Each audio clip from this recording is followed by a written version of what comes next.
What's up, y'all? I'm Jared Christensen, and this is the Jared's Not Funny podcast, and I'm joined today with my childhood best friend, Mr. Tom Beehner. Hello, thank you. Yay. Hello. Glad to be here. Hey, super excited to have you. First, well, we're not calling it a podcast yet. Right.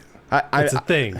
Technically, with the last episode, I called it a podcast with the new stuff. Plus, I'm leaving it unedited instead of the way that I did the first one. So, Gotcha.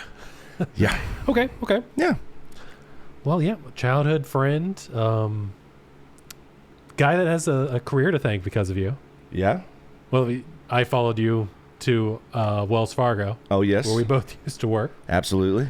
And I'm still in that field. Yeah. Not at that terrible company, but in that field. Yeah. Did you see Wells? I mean, you could be sponsored by Wells Fargo, so I'm sorry, Wells Fargo, bank for, no, I don't know what your logo is.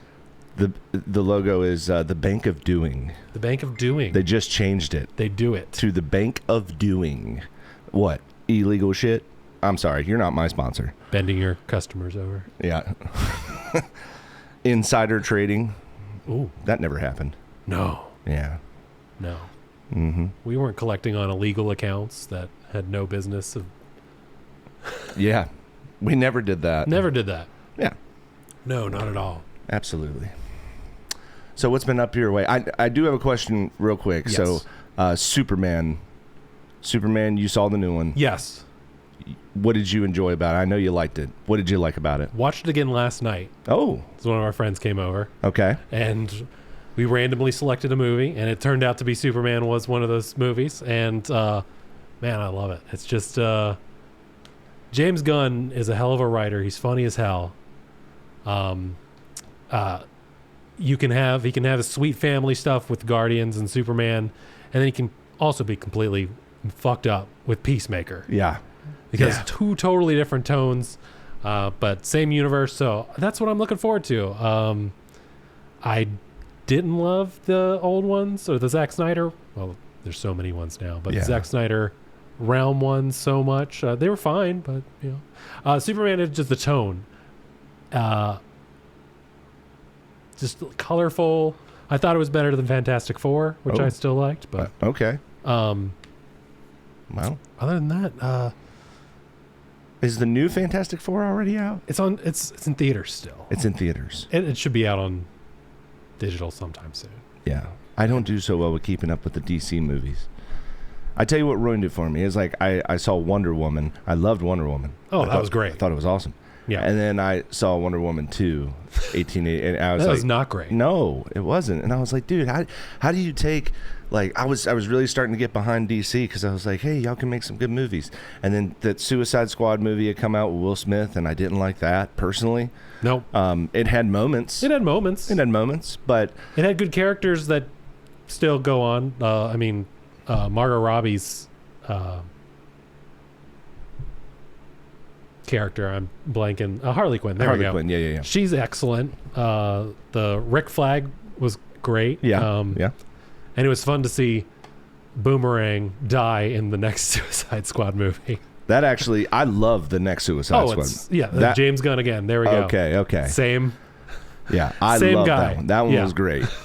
So, yeah. And that movie and then Peacemaker gave me a little bit more like, okay, maybe DC is going to... That's exactly why I was excited for Superman. Yeah. Same people, same person, and he's the head of the whole studio now. Gotcha. So he's like, if he's going to be the Kevin Feige Marvel's Kevin Feige of the DC, and it's great. So follow me on this. I've always said I think DC better video games, Marvel better movies, but maybe that's going to kind of switch around. It all depends on who they sell their license to, really, at this point. Yeah. No one makes their own games. I mean, Warner Brothers just shut down their whole game divisions, didn't they? And Mortal Kombat. Yeah. It's basically one of the only things left. Yeah. Yeah, it's like whoever... Remember, EA had Star Wars for a minute, and they made 2 not great games. Yeah, that's a fact. Speaking of Mortal Kombat, though, super excited for number 2. Oh, super excited. You did hear the most recent news. No. It's been delayed until summer 2026. It's not coming out this year anymore. No. Yeah. Sorry to break that news for you. Hey, Tom here with the movie news of the week. Thank you. It's too early in the morning for this kind of bad news. Carl Urban, we'll see you next year. I don't think I've ever talked about my love for Mortal Kombat, but at least on the pod yet. But seriously, I love Mortal Kombat, and I was so excited after the first movie. I don't know what I was more excited for, a second one or seeing the new guy get killed. Which is absolutely happening. Absolutely, yeah. I think I was surprised it wasn't in the trailer. Yeah, to be honest, yeah. They'd just been like, and here's Cole. Bye. I think you didn't see it in the trailer because I think that he's gonna die to Ermac, and Ermac is going to get his soul and get his, I think that's going to be one of the things that kind of makes Ermac is like he's one of those souls inside of Ermac. Yeah, yeah. I mean, that's definitely Mortal Kombat's been something we've been since we met, basically. Absolutely, it's always Mortal Kombat. It was such a pleasure because we watched Mortal Kombat Annihilation last year, and you had never seen that. Yes, awful piece of trash. I loved it. It was fantastic. I loved it.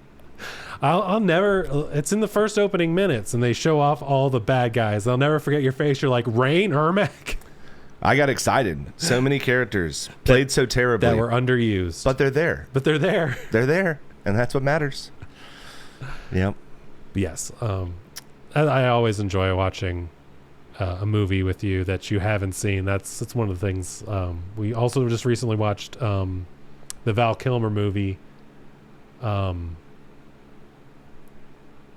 See, now you're saying that you're going to stop editing, and here I'm going to go. No. That's fine. Top Secret. Top Secret. With the skeet surfing. Yes. Yes. That was the one with the underwater. Yes. Westerns. Yeah. Yes. Yeah. Amazing movie. Amazing. Hidden classic. If you haven't seen Top Secret with Val Kilmer, definitely you should watch it. Absolutely. Yeah. Tom is a cinephile. Tom has more movies than any human being that I know, and has seen more movies than I feel like I was always just trying to catch up to your dad. Yeah. Yeah. I never saw a larger movie collection than your family's. Yeah, but when we were growing up. But you have a curated set, I think. You know what I mean? Like, okay, you have great movies. Like my dad had Mission to Mars and like Lost in Space. You say that like that's bad. I own The Room in multiple formats. I mean, yeah, but The Room. Birdemic. Yeah. Yeah. Okay. I love bad movies. That is true. Yeah. But those are bad movies that know they're bad movies and accept that they're bad movies. It's because they're bad movies is they're so great. True. Now their creators would disagree with you, but well, that's fine. But they need to have their own. They need to keep up the mystique of it too. Yeah. So you can't blame them. You can't blame Tommy Wiseau. No, I can only love Tommy Wiseau. I think that it's because of how much he believes in himself is why he's so likable. Absolutely. Like he's blind to anything bad. It's just he's the greatest things, the greatest thing ever.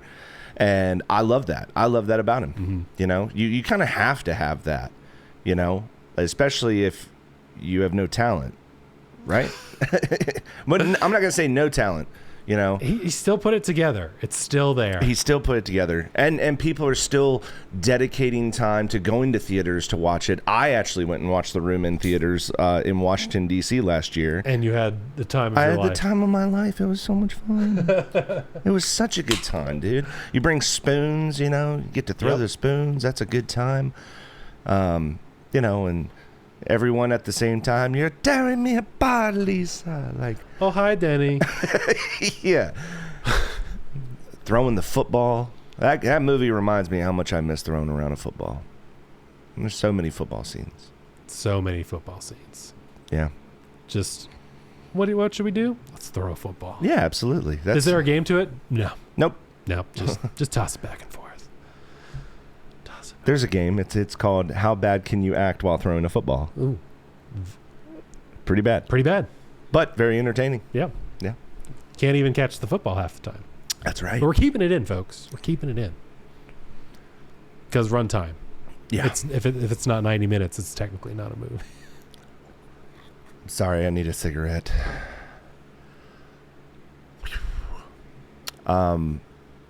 Games. So you messaged me Monday, I want to say, hey, man, have you played Helldivers? I had not, but now I am a level 6 Ooh. Helldiver. What do you think of the... are you excited to finally... I played it a little bit on PlayStation 5, but when I found out it was coming out on Xbox, I stopped because that's where you are. That's where my wife is. So I'm like, I'm playing on Xbox. I got super excited. Super excited. Yeah. And then it came out, and I was like, it's so close to the new hockey, and it's so close to the new Battlefield, which I played the demo for Battlefield. The beta looked fantastic. It was amazing. It was so good. And I was like, do I really need another game to take away from those? You know, and the person that I game share with, he bought it, and he was like, hey, I'm on here. Nice. So I say it's one of those games you can't sit down and do, one mission. Oh, no. You're sucked. You're sucked in. Like last night, I was like, yeah, we'll sit down and play it for a little while. That was at 7 o'clock. I signed off at like 3 o'clock in the morning. And yeah, I love it. I think it's a lot of fun, especially once you start getting the hang of it. Yeah. Because in the beginning, it's just like you're going to collect some Bang, stuff. bang. And you got to understand the game, and it's not on a high difficulty, so you're just running through them, and it's like, well, I like for there to be challenge. Yeah. Oh, yeah. You know that from like playing Dark Souls and stuff like that. Like you like a game with challenge. So then we played it at least heroic on Halo. I mean, we absolutely at least heroic. Yeah. And then we played it on medium and got absolutely wrecked. So now that I know what it can be, and that's medium. That's not super hell dive. Yes. Which is 2 past suicide mission. Which I'm sure if I had better weapons, right? Like I got turrets now that I can bring down, and the sentries are throw them in. Those are big. Airstrikes are nice. Yep. But yeah, excuse me. You're right. Helldivers. It's a good feel to it. It's completely cooperative. Yep. Besides accidentally killing other people, which will happen. Oh, we've done it. And also too, I did not realize that my Gatling gun.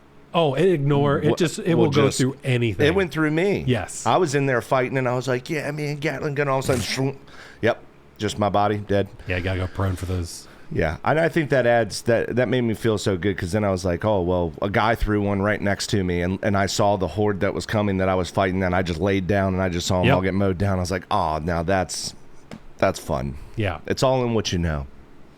Well, it's another take on Firefight, basically. I mean, yeah, I would venture to say actually a little bit better one so far that I've experienced, just because I don't know the horde of it all, right? Mm-hmm. Like, and you really don't. It's not just you kill a horde and now a new horde comes. No, you got to go for this mission, right? You're running around for the mission. And then the extraction. Every time you got to extract. Yeah. Otherwise, you don't get your shit. And if you don't get your shit, why'd you just play? You still get some experience, but you don't get. You don't get the bonds. The stuff that you need to get the stuff. The stuff. Yeah. The good stuff. The good stuff. The more weapons. More weapons.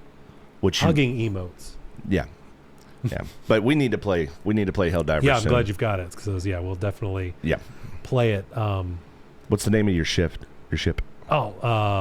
Forerunner of Starlight. I had to put Forerunner in there because, well, of course, the ODST crossover stuff in there is Halo is just so deeply embedded. Oh, absolutely. In me that I'm like, ooh, give me something close to that Halo experience, and I think this is really doing that a lot. I just replayed ODST.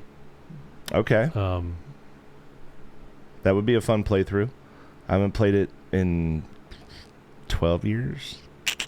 It's been a while. It's been a long time. Yeah. That was one I remember the midnight release for, meeting you in Walmart, and we just we were both there because they're like, yeah, GameStop's probably all crazy, and Yep. we hadn't even seen each other in a long time. We were like, oh hey, Halo. ODST. It was like my last year in school, and I think ODST came out at a weird time. It wasn't like May or something. I feel like, I don't know. It was a weird time. But we both just showed up at the same Walmart At the same time. at the same time for the same game. Yep. Back in the day when you had midnight releases, and now you just download it.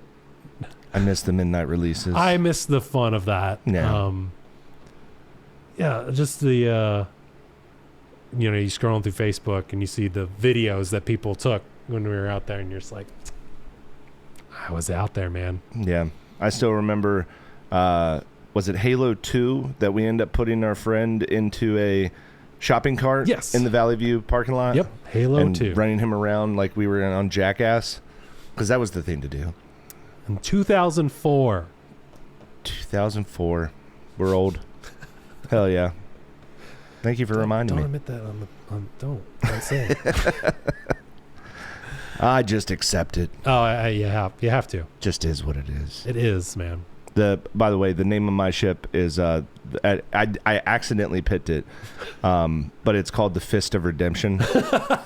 Yeah, I'm shooting a porn video on that ship. So, but yeah, the Fist of Redemption. I picked fist, but I didn't realize you had to hit over instead of A. Yeah, so when it came up and my ship like pulled up Fist of Redemption, I was like, it's fine. That's good. That's fine. You can change it. You can just. I won't. But don't. I was like, you get in the options. Yeah. Don't you dare touch that. No. Fist of Redemption. That's what I ride. You're fucked when the Fist of Redemption pulls up. Shit. You're getting fisted tonight. Yeah. Yeah. We have different power-ups. But you'll feel good about it because it'll be a redemption. Yes. For something. Very redemptive. Hell yeah. But yes. Helldivers 2. Anything else that you're playing right now? I'm always playing Warzone.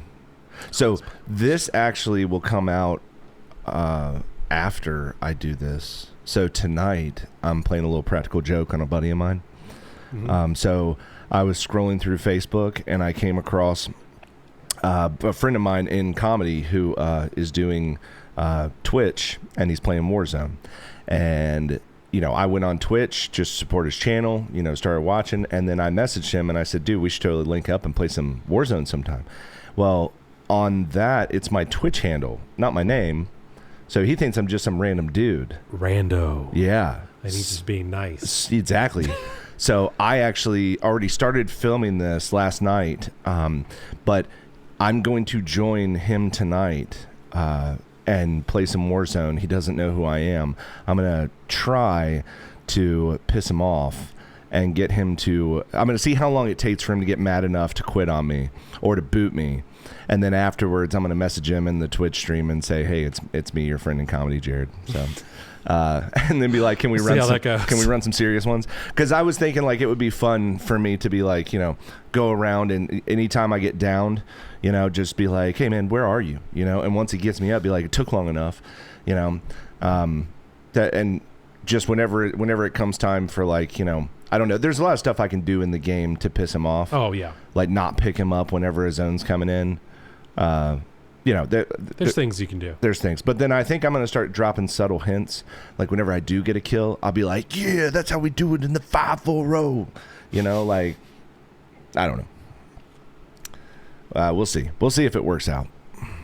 In the 5-4-0. In the 5-4 row. Because that's where we roll. That's it. That's us. Yep. So any other movies besides Superman right now that you've seen in the last month that would be on your, hey, holy shit, you should totally watch this? Because I am going to watch Superman tomorrow. On my hey, holy shit. I don't know about hey, holy shit. Okay. Nothing mind-blowing. I saw Fantastic Four. I said, it was good. Yeah. It was good. Because Marvel's been down, man. Yeah. Oh, yeah. Captain America 4, as much as I wanted to like that, it was not a good movie.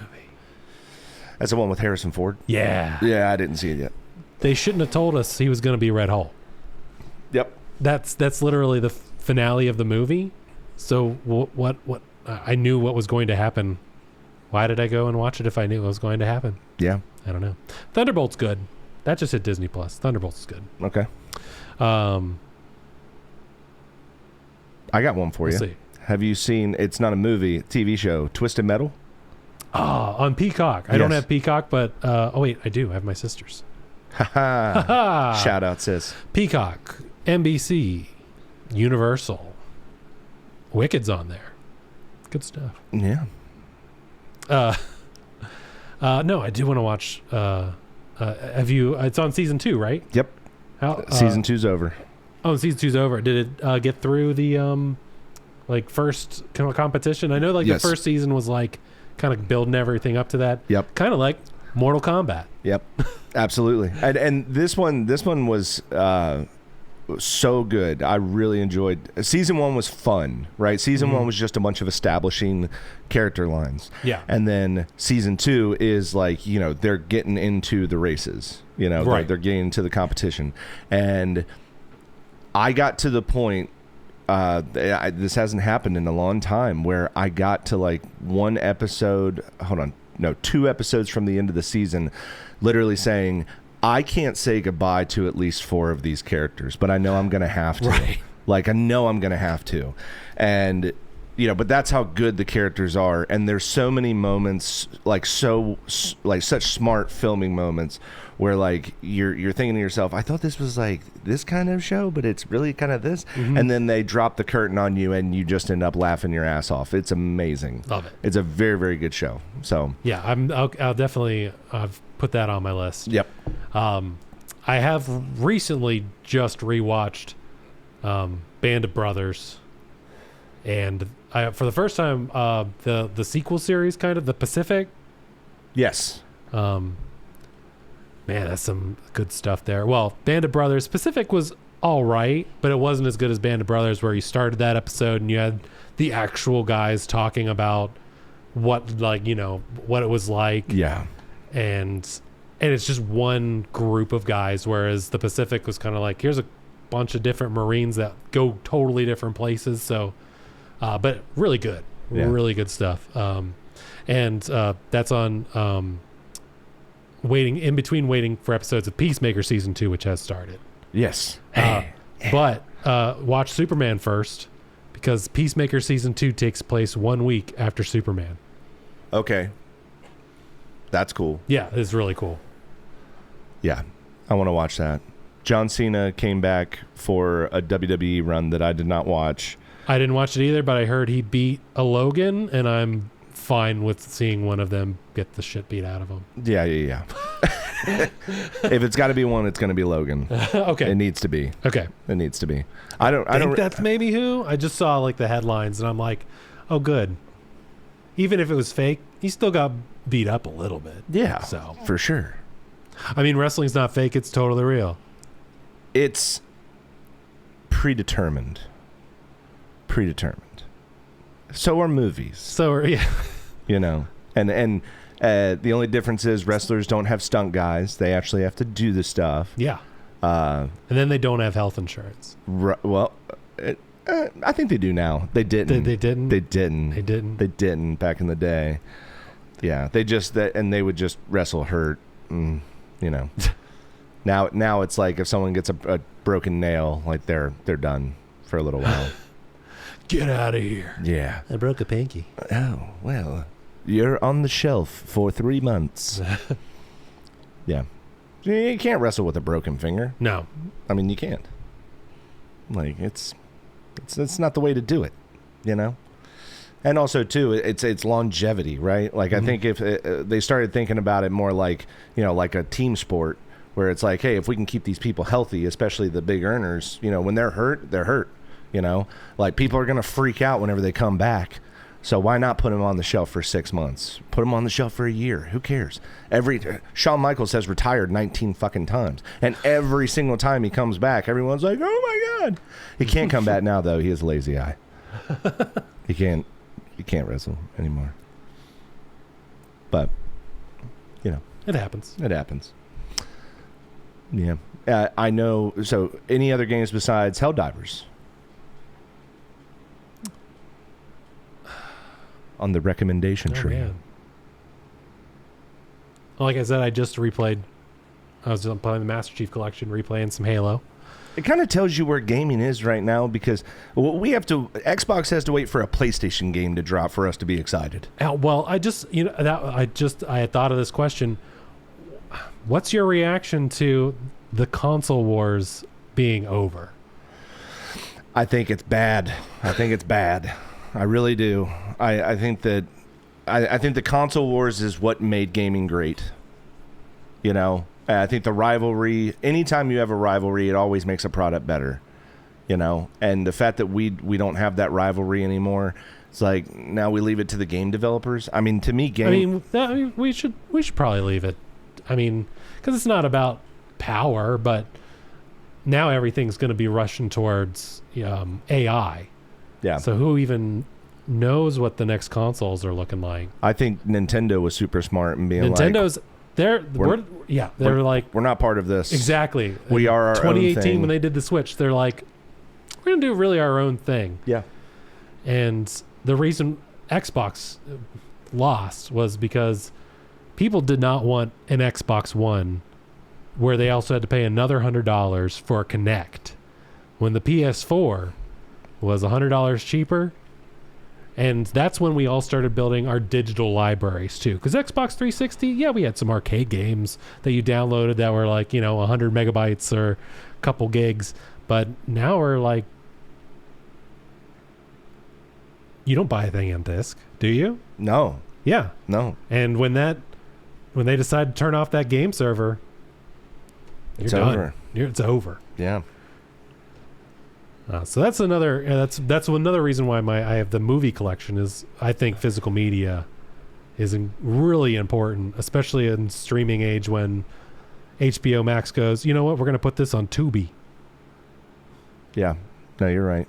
That happened to Rachel. Her favorite zombie show got taken off of basically all platforms, so she couldn't watch it, so we had to buy the DVD collection. Like, we just had to. Well, at least they make the DVD, because now they don't. Sometimes they just like, we're not going to make a DVD of that. Yeah, I'm sure I could download it from somewhere. If it was popular enough. True. There's a show that was on. I don't remember if you remember. Yahoo did videos for like a minute. They did the 6th season of Community, which didn't go on TV because I don't remember who had Community before, but the 6th season was done on Yahoo. And I didn't know that. They had a show called Outer Spaced, and it was hilarious. Can't find it anywhere now. Really? It's gone. It's in the ether. It's not on the Pirate Bay? It starts some mystery. Well, no one. Is the Pirate Bay still up? I don't know. I don't know. It's been so long since I tried. It's not a Napster. Unless you got a VPN, folks, don't go to torrent sites. Yes. That's NordVPN. Not a sponsor. No. One day, hit me up, Nord.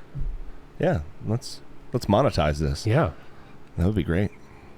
Just throw in ads randomly. Yeah. Burger King, have it your way. VPNs, get on any porn site you want. Especially here in Virginia. That's right. Because you screwed. Because they tell you what you're allowed to see. Yeah. That's the one thing I really have enjoyed about our relationship. Me and you have never really gotten into political shit. No. It's always... Well, I mean, we basically agree on most of our stuff, which is... Yeah. Yeah. For sure. We're just chill. Yeah. I agree. Well, and also, too, it's always been this way. Is like you can say something that I disagree with. I can say something that you disagree with, but we still love each other. Oh, yeah. We're like, oh, well, that's cool. But you have your own, your own view on it. Right. It's fine. And I think that's the way it should be. Mm-hmm. It doesn't have to be somebody's, you're wrong. It's like, dude, it's an opinion. It's an opinion. Yeah. Yeah. And I'll say this about Tom, too. So Tom was the first person as a young adult that taught me how to share, like actually share. And I know that's such a weird thing to say, but by that I just mean with some of the other friends that I had, right? Like it was it was a huge thing to ask to borrow anything of theirs, right? And our other friend Jeff, kind of the mutual in-betweener, like I'm the in-betweener to those two, is what I would call it. To the like, but we're all best friends. Yeah. I love them both equally. But I'll never forget like just being around you two, and you would be like, "Hey, do you want to take this guitar home, or do you want to take this bass home and mess around with it?" And asking me, hey, do you want to take something home? You and Jeff both, and it was just one of those things where like what a beautiful thing, like it was the trust, it was the love and respect for a friend, just to be like, hey man, like I know that you like this, I'm not going to be picking it up every single day like I know you will, borrow it for a couple of weeks, and we still do that to this day. Yes, sir. I see some guitars over there. Yeah. I got a couple of Jeffs for sure. Oh yeah. But yeah, like if you were to walk over and be like, I want to borrow this guitar, I'd be like, take it home. Sure. There you go. Because it's just, all I'm saying is it's a trust. Yeah. I mean, it's a lifelong friendship. Yeah. Just like, yeah, I know you're not going to fuck me over. So. Yeah, I'm not going to pawn your shit. Which is something that sadly you have to watch for. Yep. Yeah, I'm not saying just trust anybody and just give anybody your stuff. No. I'm saying that it's a beautiful thing when you can trust that person. That's cool. Yeah. It is good stuff. Yeah. How has well, tell me about your August. You did some big performances, and I got to open for Rich Voss, which that was like the pinnacle, for me. That was at the 5 Points Music Emporium. That was awesome. I was right in the middle. Rich hadn't gotten to the venue yet, but I did. I got there like an hour and a half earlier than even what, the itinerary said. Mm-hmm. Just to get on stage, just to feel it out. I haven't been in comedy for a long, long time, right? I've only been doing this for like a year and a half. So I wanted to make sure, like, when you get there early and there's nobody in the building except for the staff, and they don't care about you. They're just, they're walking around doing their own thing. It's just fun just to stand there and visualize the performance, and just to kind of visualize like succeeding, not, sometimes I get up there and I visualize myself completely bombing, and that's not good. Then I walk outside, smoke a cigarette, walk back in. I'm like, okay, just like, visualize the excelling. But I go up into the green room. The green room there is absolutely sick. And while I'm up there, I yelled to the owner. I'm like, hey, are we going to need a wheelchair ramp for Rich to get up here? Because he's kind of getting up in age. And all of a sudden I hear, fuck you. And he walks around the corner. And I was like, great timing. Hello, Mr. Voss. Like, super nice guy. He was like, actually, that was pretty funny. And, shook his hand. A little bit later on, just got to talk to him for about 10, 15 minutes. After my performance, which that was so cool. He was supposed to do 45 minutes, and the guy got up there and did like an hour 20. Nice. And just killed it for an hour 20 sitting up there. It was like going to a comedy conference, right? And sitting there and just watching him like use different people in the crowd, and just some jokes I had heard before, a lot of them I hadn't. So just to know that, like, he's been doing it for like 35, 40 years. So he probably has a lot of stuff in the back pocket at all times. If he said a joke from 25 years ago, we wouldn't know the difference. But still, it was awesome to see like a master craftsman just do his thing and rock a room of, 150 people. But as far as my set goes, I got to see the video footage back. I'd give it an A. Not an A+, but an A. But an A. Like, okay. I executed my jokes exactly how I wanted to. I got my laughs. I got my punches. Even some punches that I didn't expect to get. And that's all you can ask for. Right. Just a good reaction. Yep. And then I got to be the headlining act for the new McAllister's Saloon. I got to do that with Arthur Stump, L.A. Preston, Chout Bout. There's a couple other people. But anyways, that was cool too. That was a little different crowd. I like big crowds. Yeah. big crowds are so much more fun, a lot easier too, because it's infectious. Man, when it is a small crowd, I mean, when you can hear the individual laughs, Yeah. you know, kind of, because everyone was like kind of spread out, and this was a big room. This was the same size room as 5 Points, but less than half of the attendance, and no one wanted to sit together. So you have all these little, you know, Groups. Yeah, and so it's Single people. exactly, you know, when it's all one just laughter, everyone kind of follows everyone, I think, into the laughter. And if you have it's infectious. It's always infectious. yeah. So doing that room, I just told myself, because they were being tough on the first couple people. I mean, nobody was laughing. And I just told myself, I knew when Arthur went up, he was going to make him break. But I just told myself, whenever you go up there, just do what you do. And if nobody laughs, who gives a shit? You know? If they're tough on you, who cares? Like, I'm not for everybody, you know? And I think once I kind of got over that whole deal where, like, I wanted everybody to laugh at my shit in the beginning. But then it's like, well, yeah, if I go somewhere and I get booed, I need to be ready for that. There's so many different types of comic styles too that you can't appeal to everyone in the room. So no, and why try? Exactly. Just be yourself. Write the jokes that you find funny. Yep. And some places it'll work, some places it won't. Right. It is what it is. So it's persistent, man. You're keeping it up. But yeah. I think I That's did. awesome. I think I did seven shows last month. So that's a strong number. Yeah. And now I'm excited because October 2nd, I'll be in Bristol, Tennessee, and I'm doing a showcase where they kind of like try to place comedians for either opening, cool. you know, opening roles and or, you know, getting higher up on the card. So I'm looking forward to that. That'll be something cool. So that's awesome. And man. that was where you actually had to like send them a video, and they have to before, like, I guess they take a panel. Yeah. You know, and then they vote on whether or not you can come up to this thing. So I got in. Let's go. Cool. I'm excited. That's a good way to start your October. Yeah. Seeing that September is Halloween Eve. Halloween Eve. Yeah. I really want to do a Halloween show this year. Like I wanted to do my own, but the venue that we had booked for it just shut down. Out of nowhere. It just shut down. Just out of that happened. That's happening so often. I mean, out of just like boom, like they just like note on the door. Even the person who is like like one of their main bartenders, like she showed up for work and they were like, "Sorry, we're closed." Oh yeah, we're like for good right now. And I was like, "Oh god, insane. That sucks. It super sucks." Well, there's got to be some Halloween adjacent shows at least. But you were wooden for that Friday because I think Halloween's on a Friday this year. Yep. So you were like, boom. Absolutely. I want that Friday. Yeah, and it would have been awesome because we had 3 comedians and a band, you know, and I was thinking, you know, hey, what an awesome way to like shoot like I'm not going to call it a special, okay, but like a 20-minute thing to post on YouTube, you know, but at the same time, comedy's weird because you can't just like.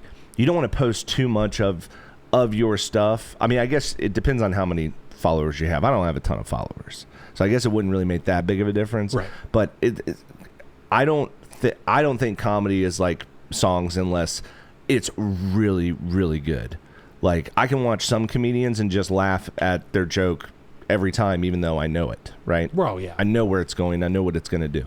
Jim Gaffigan can say "hot pocket" and I'll be on the floor. That's what I'm saying. Yeah. So there are some, but I'm not at that level yet. That's why I tell my friends, hey, you know, it's not like coming to see my band and the performance is going to vary every time. No. Right. Like these are jokes that the punchline stays the same pretty much every time. Yeah. I might mix in a little bit of stuff in the middle, but I get it. Like, you know, come see me once every 3 to 6 months. You want something different? Go see improvisational jazz. Absolutely. Yeah, and I'm not going to do that. No. I don't know where they play. There's not a jazz club here anymore, is there? There used to be. So actually, McAllister's is a jazz club and comedy club. Did not know that. Funny enough. So a little plug there for McAllister's. Yeah. It's good stuff. Mm-hmm. Yep. Now that you've been doing it for a while, who have you seen live that's been your favorite comedian? Like, not even before you're doing comedy. If you saw, yeah. Who did you see? Who have you seen live because that's a different thing from watching a special. Oh yeah. I went to. I've only seen a handful of comedians live. Same. I've only seen just a few, but yeah, and there were some formative experiences. And I can't remember the name of the comedian that it was. He has a really funny baseball joke. He's a clean comedian. I don't remember his name, and I'm not going to look it up because it's just not that big a deal. But I remember, like, this is way prior to me getting into comedy. This is like, 10 years ago. I went to the Roanoke, the side, like, little amphitheater thing. Mm-hmm. And, I went and saw comedy for the first time live, and I didn't laugh not one time. Not once. And I was like, God, like, I mean, just seeing him on stage telling jokes was just so weird to me because I never seen comedy live. And I remember walking out there going, God, that's hard. Like, that's super hard. He made everyone else laugh, but I just wasn't on the same page with him. And, but yeah, he killed the room. And then I didn't go back to watch anyone live in comedy until I got into it. And that's where I went and saw Shane Gillis. Oh, yeah. In Nashville, Tennessee, and it was Shane Gillis, and then he had 3 openers, and it was weird with the 3 openers because the first opener, he was okay, but he had a killer joke at the end, right? Huge pop, and this is like, I think we're probably like 5,000 people, huge pop, right? And I was like, oh. So, like, no one cared about the rest of his jokes. It was like that last one just absolutely killed. Then the next one was a chick. She came up and absolutely crushed. And her last joke, once again, biggest pop of the night. Then the third guy came up. He was Australian. He was hilarious the entire time. You can understand why he's the batting third for Shane Gillis, so that the room is warmed up, right? Some people would say, "Hey, I want to take somebody on the road that's going to kill the room, like going to bring it down, right? Because then I'm the hero. Because I want to be the best comic. Yeah. But no, like I like to come on after somebody's killed because like they're ready to laugh. Mm-hmm. Give us more, right? And it's a good test to your material. Like, are you going to be able to keep that same momentum? Not necessarily have to get the momentum. Anyways, so that guy goes. Then right before he announces Shane Gillis to come on, he said, actually, one of his friends who lives here in Nashville, he would like to come on and do a couple minutes. So, ladies and gentlemen, Theo Vaughn. So we got to see Theo. Theo was hilarious, but watching Theo Vaughn was like watching a rock star because, I mean, he's very, very popular. Like, he's so popular. Yeah, so when he comes out on stage, people were going so crazy because you didn't think you were going to see him. They clapped and cheered for like 10 minutes. And then he would literally turn to walk across the stage, and he just goes, "This is how I walk." And the place goes nuts. And I'm like, okay, like, that's not even a joke, but they're just so primed for him, that it's just, no matter what he does, it's funny. Mm-hmm. And then Shane comes out, and Shane made me laugh the entire time. And I just was like, okay, well, this is a different level than what I'm doing, but you got to start out somewhere. Yeah, I mean, these guys weren't selling out theaters their entire lives. No, so it's awesome to see it at that level. It's awesome to see, like, there are some people that I wish that I could see, but I can't see because they're not alive anymore. Like, I would have loved to. I would buy tickets and fly anywhere to go see Mitch Hedberg. That's one of my favorite comedians of all time. Him and Anthony Jeselnik are like 2 of my favorite comedians, period, and they tie for first. Mm-hmm. They just do. And I still like, Dave Chappelle, Ron White, guys like that. Like, I still like them a lot. I think they're really great, but just Mitch Hedberg and Anthony Jeselnik, those are my styles. If I could combine the two into a comedian, like, but it would almost be impossible because Mitch is just so. Mitch was just Mitch. Yeah. Like, no one comes close to that style that he can do, where he gets just one line out. Escalators don't break; they only turn into stairs. Oh, sorry for the convenience. Sorry for the convenience. Yeah. Just Yeah, I lay in my hotel and I write a joke, and then if I come up with something funny, and the pen is too far away, I have to convince myself that joke wasn't funny. Like, yeah. Yeah. Talk about gone too soon, man. Yeah. For sure. Crazy. Yeah. He was the best. Yeah. Glasses. To like the sunglasses, because he did not want to look at he did not want to see the audience looking at him. Yep. Well, and he's one of those guys that you could tell every single time he was nervous. Oh, absolutely. You know, you look at Anthony Jeselnik, I see no nerves. He's just stoic, right? But Mitch was always like super nervous. Yep. And it's so much fun to watch it, though, because it almost makes it funnier because he has like a nervous tick laugh where he'll be like, yeah, this and that, you know. And whenever you do that, you just laugh with him. Yep. You know. And that in itself is I've seen comics say not funny stuff and laugh at their own stuff, and then the audience just doesn't laugh with them, and that sucks. But he just never had that. It was always we're on the same page, right? Like whatever you say, we're with you. Yeah. Yeah. He was great. Yeah. Comment if you like Mitch Hedberg. If you've never heard of him, go and watch everything. Find every album. Yep. They are worth your time. Yeah. Just go to YouTube and type in Mitch Hedberg greatest hits, you know, and like it's like a 35-minute video of just hilarity. The king of one-liners. Yes. Yes. And I love sesame seeds. What the fuck is a sesame? It's a street. It's a way to open shit. Yeah. I did get to see Charlie Murphy before he passed. Oh, that's awesome. College, I had a good run.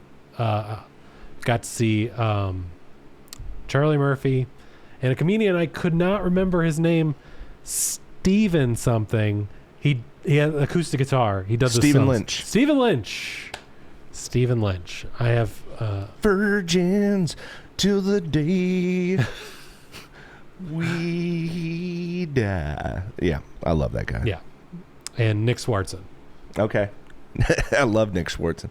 That guy's still going hard. He's still going hard and still hilarious. Still funny. Like yeah. Everything he shows up to, he goes to Kill Tony, and he dresses up as like a contestant.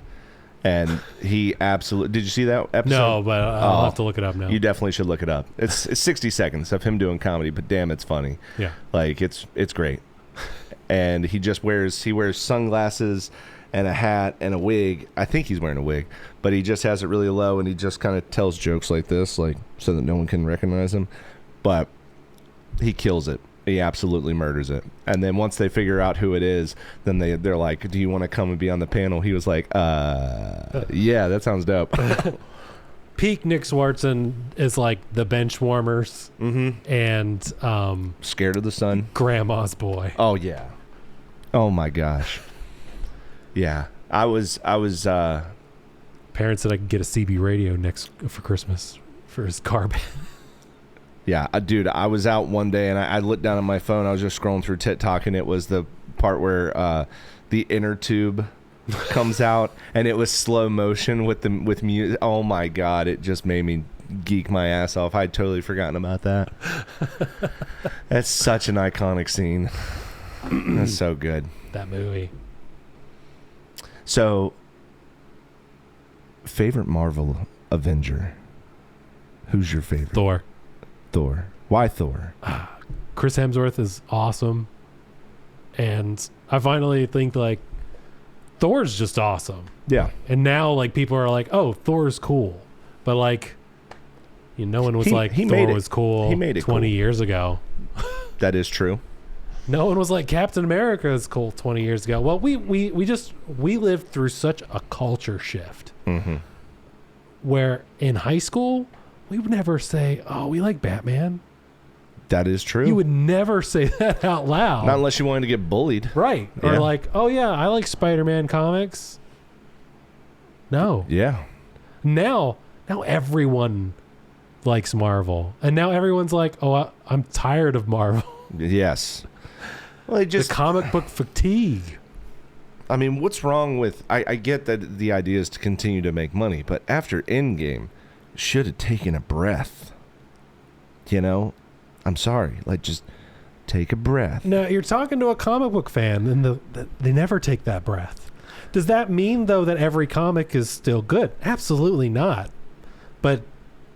like every comic book movie isn't going to be great. Yeah, but that's what they budgeted for. They want it to be that $1 billion movie, but every movie can't be that. When you start coming out with so much content that I can't keep up. Yeah, that's the part of it that I just didn't like. That I knew every single Avenger movie. I'm like, obviously all up to Avengers Endgame. Yeah, exactly. Like everyone's backstory. Every movie was like. It was because they didn't come out at the same time, right? And that's the problem is like there's like 5 different shows going on at the same time as like 2 other movie releases. Oh, and then you have to see this movie in order to get that movie, and it's like, Jesus, like can you all just chill? I don't need something new to watch every single month. Like, just Doctor Strange. Not to say I don't like these. I love these movies, but like Doctor Strange is like, it's not a sequel to Doctor Strange. It's also a sequel to WandaVision. Yes. Yeah. That's exactly what I'm talking about. And speaking of which, by the way, WandaVision, great.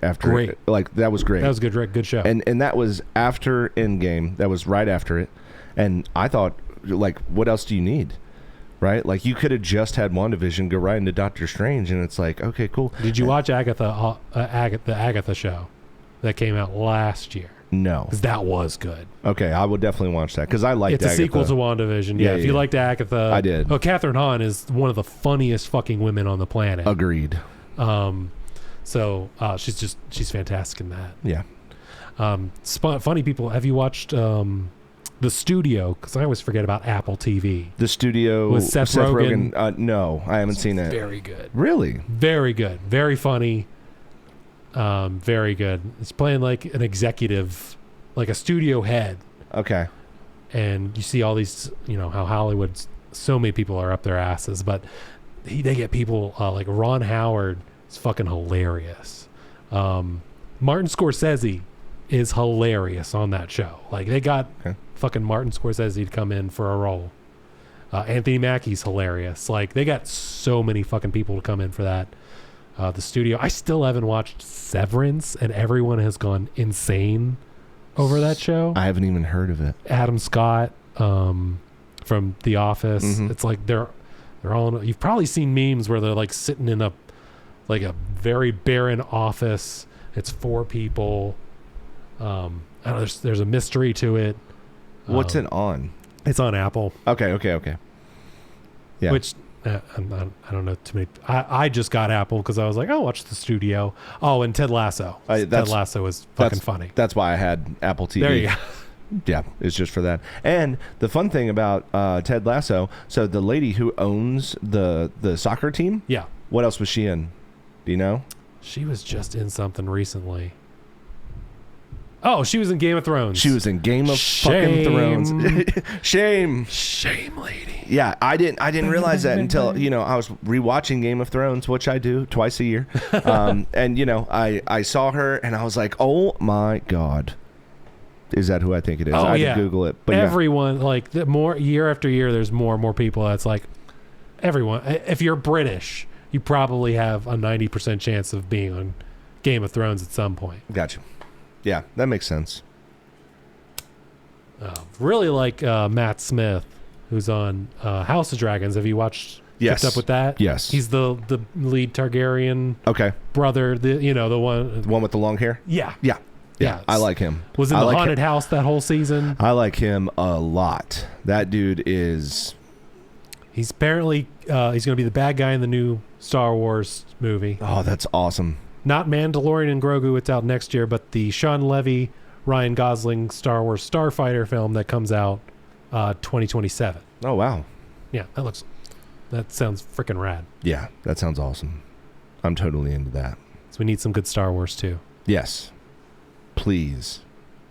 Although things that you haven't watched that are on my what the fuck are you doing list and/or. Yeah. I need to do that. It's like The Wire. Like, it's like HBO Sirius, but Star Wars. And, I mean, the first scene is a double murder that our main character commits. They're like, here, we're not fucking around. Oh, yeah, you go to a brothel, and then he murders 2 people. That's awesome. Like, yeah. Star Wars needs more of that shit in it. It does not fuck around. I will check it out. Yeah. I will. Yeah, it fucks. Okay. I believe you. And it's not that I didn't want to watch it. It's, to be fair, like, Star Wars either amps me up because it's, like, amazing, like Mandalorian, or it completely lets me down like the last Star Wars movie. Like Rise of Skywalker. Yes. Oh, and you say that you like watching movies with me for the first time that I watch something. I like it. I like watching it with you because, kind of like in the very beginning where the Emperor is back, and and I'm just like my mouth is wide open. I'm like, what is going on? And you're Poe like, Dameron says, "quote Somehow, Palpatine has returned." And the best part is you look me dead in my eye. You're like, hey, so just so that you know, they don't explain it. They don't let you know. So just don't ask questions. We don't have answers. That's it. Like, into discussion. That was written in the script. Yeah, and then we'll never come back to that. Yep. And that helped. I got to admit, that helped my viewing experience, just to know. All right, not going to get that answer. Really thought I was. Yep. I was going to wait the whole movie to find out. But you set the expectation for me, and I appreciate that. You're welcome. I spent that movie in theaters going, so they're going to explain why the main villain of the last 6 movies has been gone for 2 movies and they haven't foreshadowed it. Yeah. But apparently they said, let's make Force Awakens but not plan the other 2 movies. So awesome. Everyone hates Rian Johnson for The Last Jedi, but it's not Rian Johnson who put Luke Skywalker on an island. He's the one who had to just figure out why the fuck is Luke Skywalker alone on an island? He had to do something bad. Thanks, J.J. Abrams. Yeah, we appreciate it. And JJ's like, yeah, and Palpatine came back somehow. Well, what blows my mind, man, is it's like they did the same thing with Pirates of the Caribbean, where it's like, if you watch the movies, they give you all the information you need. Yeah. You should watch the movies, and then they'll tell you where to pick up the story. You can't just write your own narrative on shit and bring shit back that's gone. That's like just gone. Like gone like a freight train, gone like yesterday. And not have any backstory about how it happened. Right. Like, that's just plot holes, man. Plot holes. The first 3 movies, those are pretty solid. For sure. You bring back Barbossa. I wanted Barbossa back. Yeah. First 3 movies, super solid. Super solid. Yeah. Yeah, at the end, when he bites into the apple and the juice goes down his fucking beard, I freaked out. I was like, oh my God, they brought him back. It's so iconic. I love that shit. Yeah. I think I was at a midnight showing of the second one for sure. Yes. I saw the first one, was like, oh, that's great. And I'm pretty sure Dead Man's Chest and At World's End, I was there at midnight. Yeah, me too. My dad rented the theater for number 2 and number 3. Oh, yeah. Pirate party. You had to dress like a pirate. Yeah. That's fun. Midnight movies. That's something I'm glad and sad that they don't do anymore. I'm totally fine to see it on Thursday night at 7 p.m. though, instead of Thursday night or technically Friday morning at 12 a.m. Yeah. So, but then again, I'm not the young 20-year-old that I was being like, I'll fucking stay up till midnight and watch a movie. I'll go to the Dark Knight trilogy and watch Batman Begins, The Dark Knight, and then The Dark Knight Rises at midnight. That's a 3-hour long movie. Yeah. Because I'm crazy like that. But so are a lot of people back in the day, and that was the crowd, because rarely did you get people looking at their phones at a midnight crowd, and you were there to see the fucking movie. Oh, yeah. 100%. Yeah.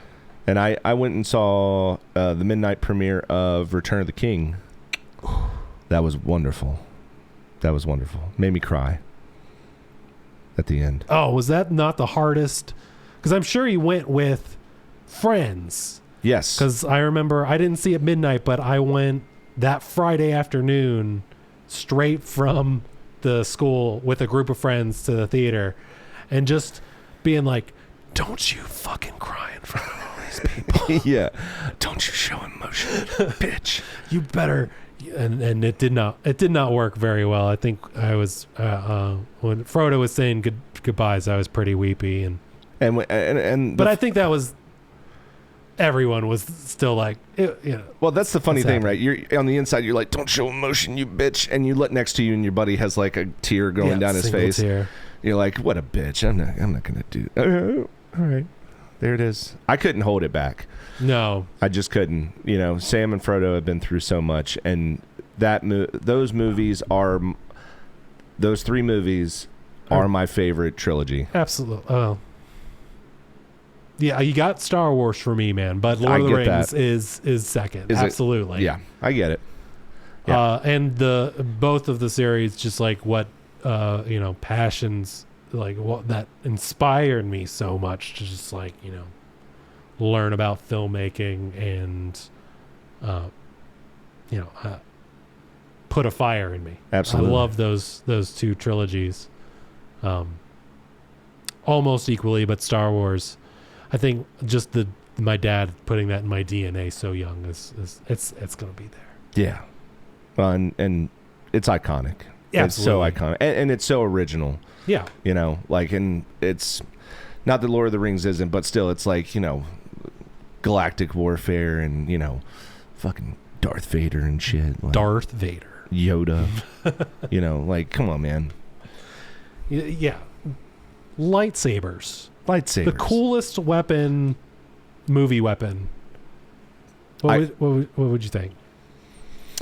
What do you think? I think that's kind of hard to top. Now, if you're separated between like melee weapons and guns, then we're talking a whole different story. But like as a whole, as a melee weapon, yeah, I get. I think as a whole, iconically, the lightsaber and the way that they pulled it off, because like a lightsaber was not a thing. They had to figure that out. No, yeah, exactly. At a time when a gun is a gun.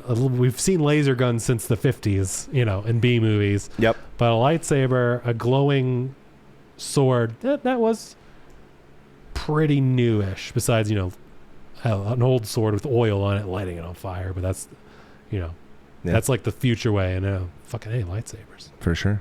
Or as George Lucas would say, a laser sword. We're gonna have Anakin hold a laser sword, which is still dope. It's still cool. But I think lightsaber, yeah, way cooler. Yeah. Well, I think we're pretty much at an hour. Okay. Well, I hope I was entertaining for your audience. I think you were 100%. And you'll see Tom a lot more on the podcast. There's a couple of ideas that I have going around as far as we'll think of some stuff. We'll make this somehow fun. Yeah. I think coming in after like some new releases of TV shows that we both watched that we can come in here and talk about. That's fun. I could be your media guy. Absolutely. Yeah. I think we should also. I'm going to put this in your brain. Yeah. I think we should riff a movie. I would love that. I mean, we'll watch it a ton of times and we'll get jokes timed out. I'm totally down with that. But I would love to riff a movie. There's a platform, and I think we should absolutely riff a movie. I think that would be awesome. Well, let's put that in there.